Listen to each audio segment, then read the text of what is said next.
এই মেয়েটা মারা যাওয়াতে আমরা এলাকাবাসী সকলেই মর্মাহত।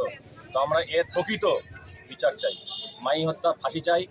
হ্যাঁ, যারা এর সঙ্গে জড়িত তাদেরকেও আইনের আওতায় আনা হোক, এটা আমরা প্রশাসনের দৃষ্টি আকর্ষণ করছি, সাংবাদিকদের ভাইদের দৃষ্টি আকর্ষণ করতেছি। আমরা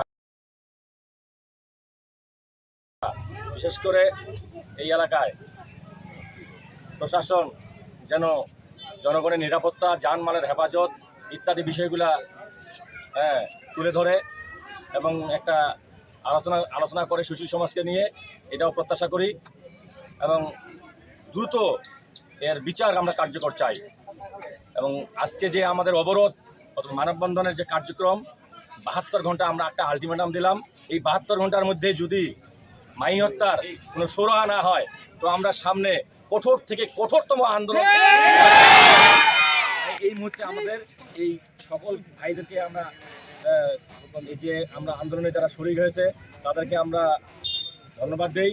এবং সামনে যদি মাহির ব্যাপারে আমরা আবার আন্দোলন ডাক দিই, তারা যেন আমাদের সহযোগিতা করে, তারা যেন আমাদেরকে আবার এখানে এসে যেন আমাদেরকে দুর্বার আন্দোলন করার সহযোগিতা করে। আজকে এই 72 ঘন্টা আলটিমেটামের মাধ্যমে আমাদের আজকে অবরোধটা আমরা তুলে নিলাম। ইনশাআল্লাহ বিচার চাই, বিচার চাই, বিচার চাই, বিচার চাই।